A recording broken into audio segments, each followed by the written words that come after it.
What do you do when the doctor tells you that it's over? What do you do when the situation looks completely hopeless? And what do you do when everyone around you says there is nothing more that can be done? What do? You do what Jairus did. You go find Jesus. In Mark chapter 5, there was a man named Jairus, a leader of the synagogue, and he came to Jesus with a heavy heart. His little daughter was at the point of death, but God was about to do something. So this man fell at Jesus' feet and he begged Jesus. He said, "My little daughter is at the point of death. Come please lay your hands on her so that she will get well and she'll live."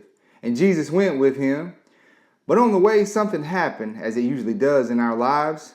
The crowd slowed Jesus down. In fact, there was a woman who had been bleeding for 12 years, and she touched Jesus' garments, and she was healed during this event. That little girl was also 12 years old. Amen. So while Jesus was still on the way, something happened. There came a message, and the people, they said, "Your daughter is dead. Why trouble the teacher any further?" And can you imagine hearing that? She's dead. It's too late. Stop bothering Jesus. Can you imagine hearing that? And Jesus heard the people tell this man that this girl was dead, and he said to Jairus, "Do not be afraid, only believe." And you may feel like this man did, or you have before, or you may sometime in your life. You've been praying, you've been believing, but what you prayed for looks like it's completely dead. Your dreams may look dead. What you hope for may look dead. Your relationship may look dead. And the enemy is always whispering things like, "It's over. It's too late. God's not coming to your rescue." But the devil is a liar. Now let me remind us of something. Jesus is the great physician, and he specializes in these impossible situations. So Jairus didn't need those people's opinions.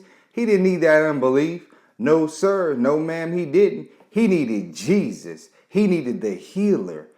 And Jesus entered the house, and these people were in there crying, and Jesus said something that sounded kind of odd. The Lord said this, "Why are you making a commotion? And why are you weeping? The child is not dead, but is asleep." They actually laughed at Jesus. Sometimes people laugh when God's working. But Jesus put them out. Hey, somebody say in the comments, he put them out. Then he took that little girl by the hand and he said this. He said the words, "Talitha Kumi." And that means, "Little girl, I say to you, get up." And immediately after this, the little girl got up and walked. And he told them to keep that a secret and give her something to eat. He said, "Feed this little girl." And the same Jesus who raised that little girl is the same Jesus today. He's still on the throne at the right hand of the Father. He is the resurrection, and he is alive. He's active right now. You may not see him with your natural eyes, but he is there, and he is still working in your life at this very moment. He was and he is. So what looks dead to you is not dead for Jesus. It's not too dead for God. Don't let people convince you to stop believing, stop praying. Don't let circumstances make you give up. No, sir. No, ma'am. Don't give up. Don't let that delay in your life make you think God has forgotten you. God hasn't forgotten us. Jesus told Jairus, and he's telling us today, do not be afraid, only believe. So today, let's make that our declaration.